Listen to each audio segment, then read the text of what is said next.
বেশিকে তুমি কোনো সম্মান দিতে জানো? তুমি দিতে জানো? আমার গ্রাম দরকার আছে আমার গ্রামে। দরকার আছে কিনা যেদিন চিন্তা করবে সেদিন বুঝবা। কি বল? আমি একদম সাফ কথা বলে দিচ্ছি। কইরা থাকে এই সাবল নিয়া ওখানে যাবে না। ছেলে তুমি দাঁড়াও।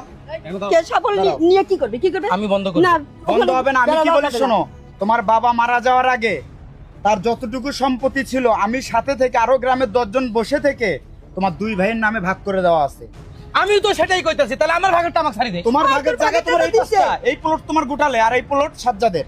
এখানে তো মেম্বার সাহেব, বন্ধ করার কোনো এখন অধিকার নেই। বলতেছে আমাদের এই থাকার জায়গাটা নাকি সে বিক্রি করে না, দিছে। সে প্রমাণ আমার কাছে আছে। আমার কাছে তোমার বাপের দলিল রেখে সে মারা গেছে। আচ্ছা ঠিক আছে, আমি আপনার কথা মানলাম। হ্যাঁ যদি বাপে যদি এটা করে থাকে, হ্যাঁ আমার কাছে তো ডকুমেন্টস আছে। হ্যাঁ, তোর কাগজপাতি কই? ওর কাগজ সব আছে, সব আমার সব কাছে। আছে। আমার সব কাছে আমি আছে। মেম্বার সাহেবের কাছে দিয়ে আমার রাখছি। কাছে আছে। এই জায়গাটা আমার লাগবে।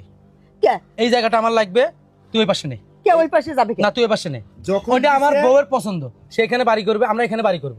এখানে পছন্দ অপছন্দের কোনো কথা নেই। তোমার পিছনে যত টাকা ব্যয় করছে তোমার এই ভাইকে তুমি আজকে কি বলতেছো নেমো খারাপ? ওই তো তুমি হারামি। জানো এই সংসারটা ধরে রাখতে গিয়ে তোমার এই ভাইটা কত পরিশ্রম করছে তুমি একটাবার অনুভব করছো? সে দিন নাই রাত নাই মাঠে খেটে তোমার জন্য টাকা পাঠাইছে, আমার কাছে পর্যন্ত গেছে। যদি কোনোদিন তোমার এলে গাল গপ্প বাদাম তো এগুলা। এই তুমি থামো, তুমি বলো না কেন তুমি বিদেশ যাওয়ার সময় যে তোমার ভাইয়ের কাছে 5 লাখ টাকা চাইছিলে, তোমার ভাই দিয়েছিল? তখন কি বলেছিল? আরে, আপনি আপনি সবচেয়ে খারাপ মহিলা। আমি খারাপ মহিলা। বেশি কথা বলবি। দেখেন বসে কি করে, পাড়া প্রতিবেশী সবাই আছে। আমি আরো লোক ডাকবো। 5 লক্ষ টাকা চাইছে সেটা তো আর ডাকো। উচিত ছিল না। আচ্ছা। আপনার ছোট ভাই আবার এই, বড় বড় কথা বলে। তুমি কি জানো? এই শোনো। আমি বিক্রি করে বন্ধক থেকে ভোট বিক্রি করে দেয় নাই? শোনো তো, তুমি চিল্লাও না।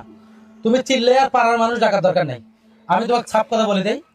শোনো ভাই, আমি তোমার সাথে আর গ্যাঞ্জামে যাব না। আমি আমার যতটুকু ভাগ আছে